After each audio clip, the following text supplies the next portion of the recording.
Hey folks, welcome back to Thunder Mesa Studio and the first in a new series of how-to videos. In today's video, I'll try to answer one of the most asked questions about the Thunder Mesa Mining Company, and that's, how do I build the scenery and rock work? Using the recently completed area of Zicalo Plaza as an example, I'll demonstrate the tools and techniques used to model these desert cliffs with layers of extruded polystyrene foam and a plaster-like material called Sculptamold. Extruded polystyrene foam, or EPF, can be purchased in 4x8 sheets in most home centers.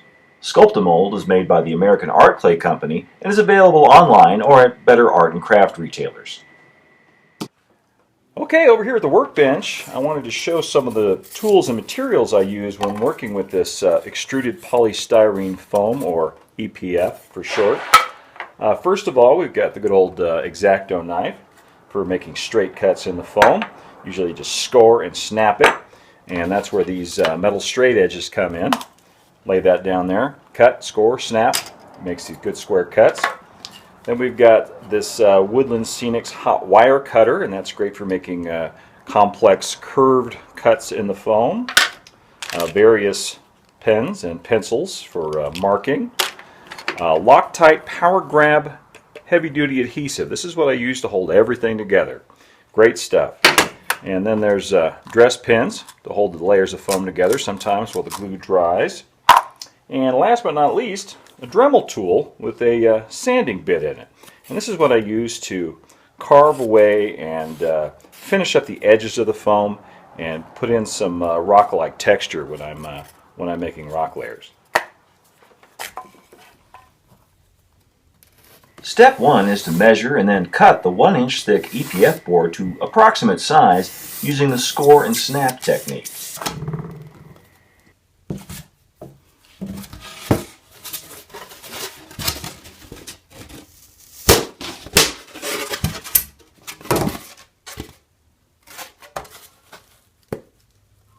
Step 2 is cutting a basic shape from the foam with a hot wire foam cutter. This one is from Woodland Scenics, but there are other brands available too.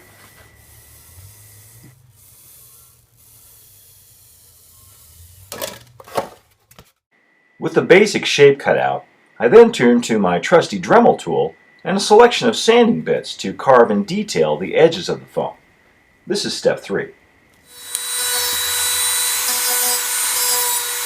Though I've spent a lot of time among the mesas and canyons of the American Southwest, I still refer to photos or samples when I work to see how those rocks are textured out in the real world.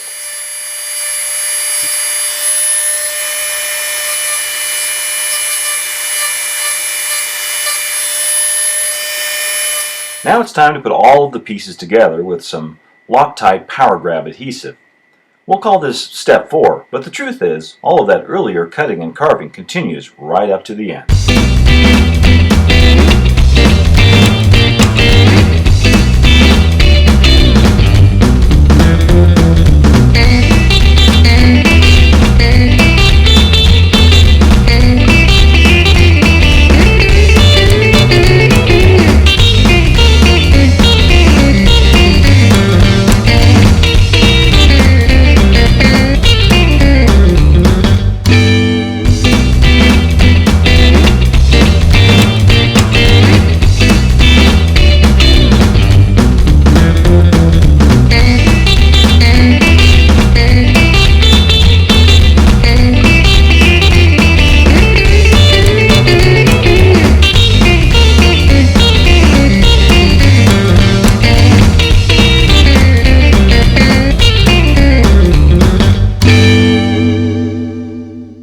Okay, I think I'm just about done roughing in the mesa with this pink EPF. And what I want to do next is mix up some Sculptamold, which is a plaster and paper mache mix, and go back and fill in all these holes and nooks and crannies and blend these layers of foam together. Do a little more sculpting to make it look a bit more like real rock. I prefer to mix the Sculptamold up in small batches using gallon-size Ziploc bags. This keeps things a little more neat and tidy than they otherwise might be. Right now I'm putting about 2 cups in there. See, there's a little bit of dust from the plaster. And I'm just going to gradually add water and kind of scrunch it together to mix it up inside the bag. And what we're after is a texture, oh, kind of like thick oatmeal.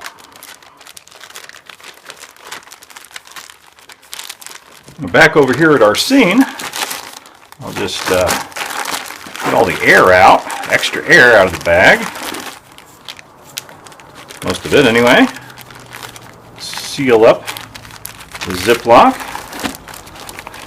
like that, and then roll it up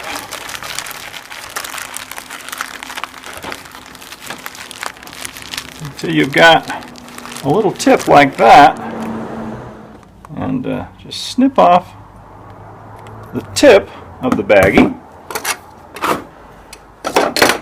And now I can squeeze the Sculptamold out right where I want it, just like squeezing frosting out of a pastry tube.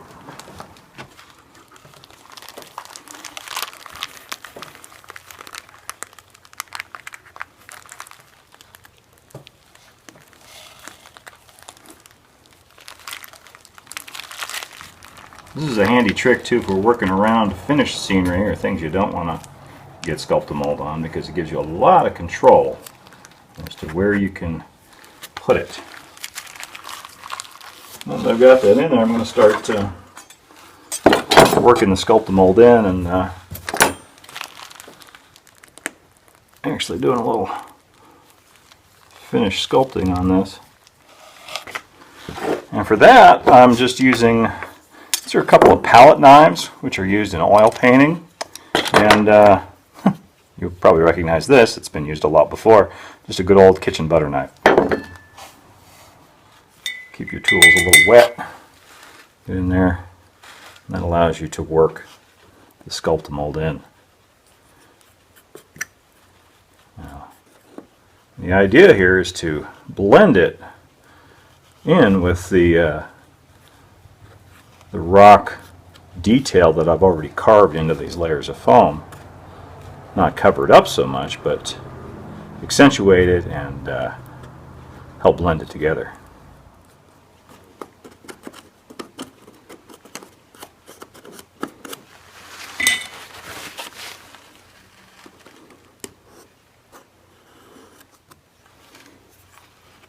Don't be afraid to get your fingers in there too.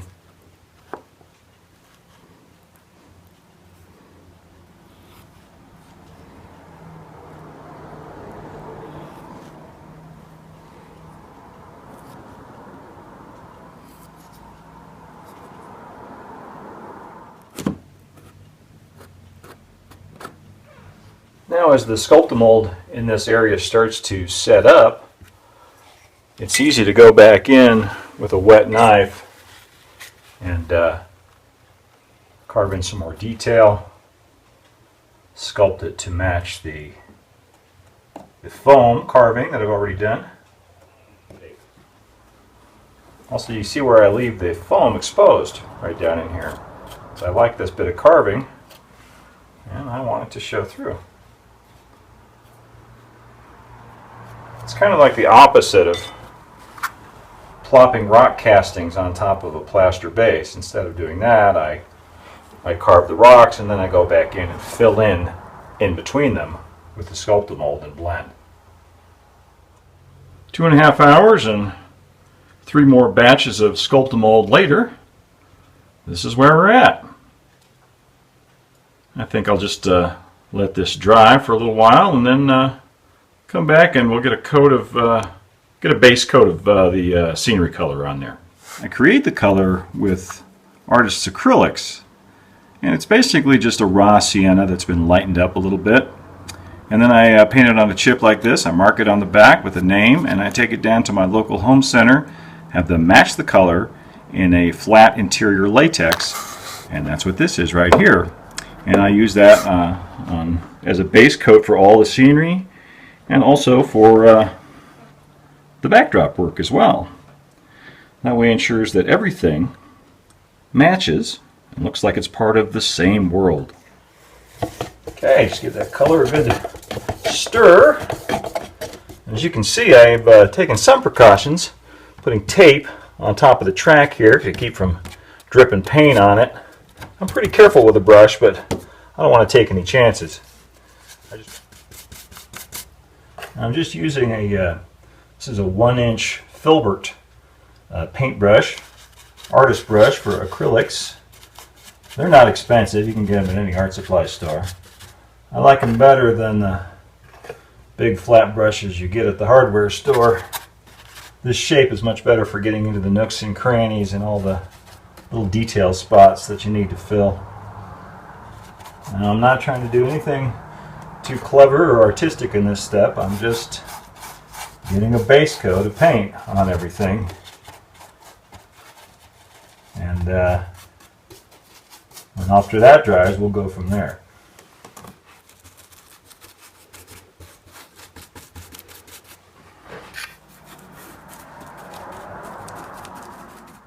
Well, there we go.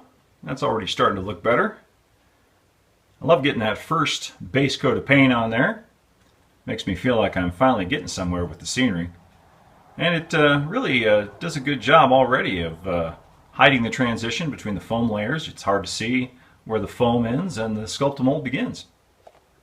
Hey, stay tuned for the next Thunder Mesa Studio how-to video where I will demonstrate the final scenic painting techniques, sanded ground cover, and adding all those little details that help bring a scene to life. Until then, thanks for tuning in, folks. Don't forget to subscribe, and adios for now.